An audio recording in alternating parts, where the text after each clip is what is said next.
ஆன்மீக அன்பர்களுக்கு வணக்கம். நான் உங்கள் ஜோதிடர் ரவிச்சந்திரன், திருச்சி மேட்டுப்பாளையத்திலிருந்து. புரட்டாசி மாத ராசி பலன் எப்படி இருக்கும் 2025 வருஷம், இந்த புரட்டாசி மாதம் 12 ராசிக்கும் எப்படி இருக்கும் அப்படிங்கிற ஒரு விஷயத்தை இந்த வீடியோ வாயிலாக உங்கள்கிட்ட நான் ஷேர் பண்ணிக்கிறேன். என்ன சார் எல்லோரும் தான் ராசி பலன் சொல்கிறாங்க, மாத பலன் சொல்கிறாங்க, நீங்கள் என்ன சார் அப்படி வித்தியாசமாக சொல்ல போகிறீங்க அப்படின்னா, எல்லாருமே சொல்கிறதுக்கும் நம்ம சொல்கிறதுக்கும் ஒரு சின்ன வித்தியாசம் இருக்கும். ஏன்னா ஒரு ஜோதிடருடைய ராசி பலன் இன்னொரு ஜோதிடருடைய ராசி பலன் வந்து பார்த்திங்கன்னா ஒருத்தங்களுக்கு பொருந்தி இருக்கும், இன்னொருத்தங்களுக்கு பொருந்தாது. பொருந்தாதவங்களுக்கு அந்த விஷயம் வந்து யாருக்கு பொருந்தலையோ அது இன்னொருத்தவங்களுக்கு பொருந்தி இருக்கும் அப்படின்னு ஒரு அமைப்பு வச்சுக்கலாம். சரி, நீங்கள் எதை பற்றி சொல்ல போகிறீங்க, இந்த புரட்டாசி மாதம் என்ன செய்யலாம், என்ன செய்யக்கூடாது, இதை பற்றி தான் நம்ம இதில் விரிவாக பார்க்க போகிறோம். ஃபஸ்ட்டு நம்மளுடைய முதலீடு செய்யலாமா செய்ய வேணாமா அப்படிங்கிற ஒரு கேள்வி.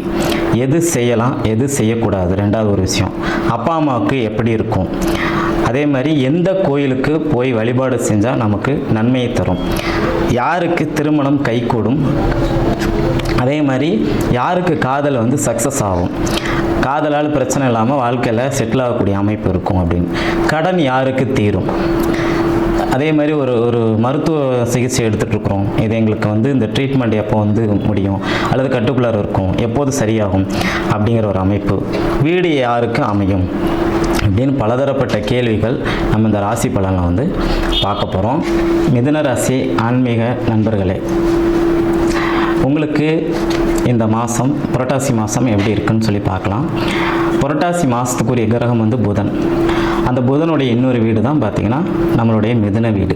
ஓகேங்களா, இந்த மிதுனம் அப்படின்னாவே எதையுமே சென்சிட்டிவாக கவனிக்கக்கூடிய ஒரு விஷயம், ஆற்றல் இந்த மிதுன ராசிக்கு உண்டு.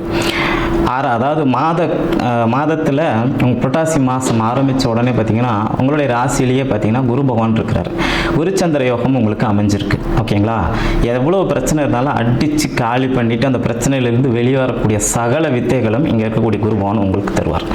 சரிங்களா, தாய்க்கு நல்ல முன்னேற்றத்தை தருவார். இந்த மிதுன ராசிக்காரங்களுக்கு புரட்டாசி மாதத்தில் அந்த ராசி பலனில் தாய்க்கு நல்ல அமைப்பு இருக்கும், தாய் வழி சொத்துக்களால் உங்களுக்கு ஆதாயம் இருக்கும். சரிங்களா, அதே மாதிரி தாய் வழி சொத்துக்கள் ஒரு விஷயம் வந்து உங்களை விட்டு வெளியே போகும், அதாவது விரயமும் ஆகும் அப்படிங்கிற அமைப்பை சொல்லலாம்.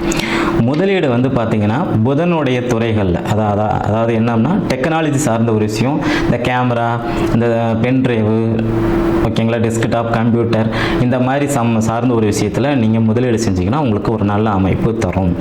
எது கூடாது அப்படின்னு சொல்லி பார்த்தீங்கன்னா செவ்வாயுடைய துறைகளான மருத்துவம் சார்ந்த ஒரு விஷயத்தில் நீங்கள் இன்வெஸ்ட்மெண்ட் பண்ணிங்கன்னா அது உங்களுக்கு சரியான ஒரு அமைப்பாக இருக்காது அப்படின்னு சொல்லலாம். எந்த கோயிலுக்கு போகலாம் அப்படின்னு சொல்லி பார்த்தீங்கன்னா சிதம்பரத்தில் இருக்கக்கூடிய ஸ்ரீ நடராஜ பெருமானை வணங்கும் போது இந்த மிதுன ராசிக்கு புரட்டாசி மாதத்தில் கூடுதல் நல்ல பலன் வந்து கிடைக்கும்.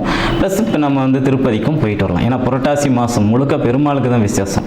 ஓகேங்களா, அங்கே தான் திருப்பதியில் பிரம்மோற்சவம் நடக்குது. அதனால் நீங்கள் திருப்பதிக்கும் போயிட்டு லட்சுமி தாயாரை வணங்கிட்டு வரலாம். கீழேயே கபிலேஸ்வரர் இருப்பார். ஓகேங்களா, திருப்பதியில் கீழே வந்து பார்த்தீங்கன்னா மேலே இருக்கிற திருமலை, கீழே திருப்பதியில் வந்து பார்த்தீங்கன்னா கபிலேஸ்வரர் இருப்பார். அந்த கபிலேஸ்வரர் தீர்த்தம் தலையில் தெளிச்சுட்டு நீங்கள் வந்து அவரையும் வழிபட்டுட்டு வீட்டுக்கு வந்தீங்கன்னா உங்களுக்கு ஒரு சிறப்பான ஒரு அமைப்பை இந்த மிதுன ராசிக்காரங்களுக்கு இந்த புரட்டாசி மாதத்தில் நடக்கும் அப்படின்னு சொல்லலாம். அதே மாதிரி இந்த மிதுன ராசியில் பிறந்தவங்களுக்கு திருமணம் கைகூடும் சார். ஓகேங்களா, திருமணம் கைகூடும். காதலில் கொஞ்சம் முன்ன பின்ன இருந்தாலும் அந்த காதல் வசப்படக்கூடிய ஒரு தன்மையை வந்து தரும். ஓகேங்களா, காதல் சக்ஸஸ் ஆகும் அப்படிங்கிற எடுத்துக்கலாம். அதே மாதிரி ஒரு சில பேருக்கு வந்து பார்த்திங்கன்னா காதலிச்சிட்டு இருப்பாங்க, திருமணம் செய்கிறதுக்கு அவங்களுக்கு அந்த டைம் வந்து அமைஞ்சிருக்காது. அதெல்லாம் இந்த புரட்டாசி மாதத்தில் எல்லாமே கூடி வந்து உங்களுக்கு ஒரு நன்மையை தரும் அப்படின்னு சொல்லலாம். அதன் பிறகு பார்த்திங்கன்னா கடன் வந்து இன்றைக்கி உலகத்தில் மிகப்பெரிய ஒரு நெட் பேண்டாக இருந்துகிட்ருக்கு சார்.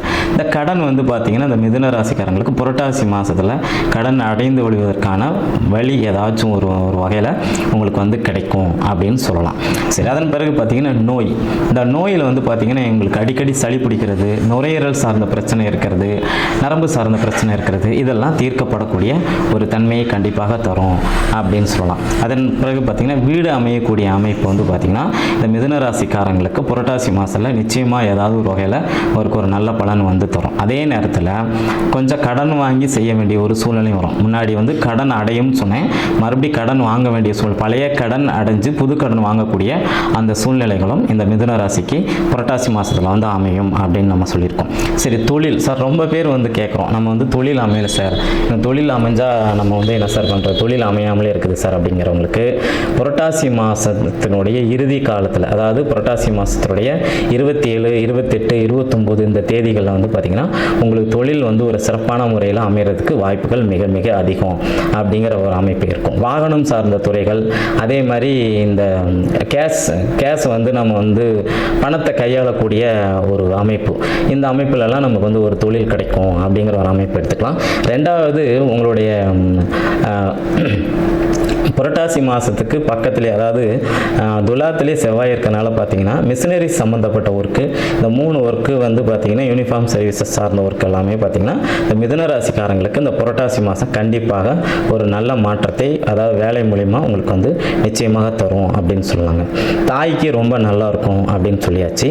தகப்பனாருக்கு வந்து பார்த்தீங்கன்னா 9ஆம் இடத்துல வந்து ராகு இருக்கிறார், உங்களுடைய ராசிக்கு 9ஆம் இடத்துல ராகு இருக்கிறார். அதே மாதிரி புரட்டாசி மாதத்துக்கு வந்து பார்த்தீங்கன்னா அவரும் கொஞ்சம் சரியில்லாத ஒரு அமைப்பில் தான் இருக்காரு. எப்போவுமே கும்பத்தில் இருக்கிற ராகு வந்து அமையும் போது பார்த்தீங்கன்னா ஏதாவது ஒரு வகையில் உங்களுடைய தகப்பனார் வந்து பார்த்தீங்கன்னா டைஜஷன் சம்மந்தப்பட்ட பிரச்சனை, ஜீரண கோளாறு இல்லாமல் பார்த்துங்க. டயத்துக்கு சாப்பிட சொல்லுங்கள், டயத்தை மீறி எந்த சாப்பாடும் சாப்பிட வேணாம்னு சொல்லுங்கள். இப்படி சாப்பிட்டீங்க அப்படின்னா இது ஒரு மிகப்பெரிய அமைப்பாக இருக்கும் அப்படின்னு சொல்லலாம். சரி, இதுக்கு என்ன சார் பரிகாரம் அப்படின்னு சொன்னீங்கன்னா, பக்கத்தில் இருக்கிற பெருமாள் கோயிலையோ அல்லது சிவன் கோயிலையோ போயிட்டு உளுந்த வடை இருக்கு இல்லைங்க சார், இந்த நம்ம வீட்டிலலாம் செஞ்சு சாப்பிட்றோம்ல சார், உளுந்த வடை, ஓட்டப்பட்ட உளுந்த வடை, இந்த உளுந்த வடை வந்து பார்த்தீங்கன்னா ஒரு 18 பேருக்கு நீங்கள் தானமாக கொடுத்துட்டு வந்தீங்க அப்படின்னா இந்த புரட்டாசி மாதத்தில் மிதுன ராசிக்காரங்களுக்கு அளப்பரிய ஒரு நன்மை கண்டிப்பாக தரும் சார்.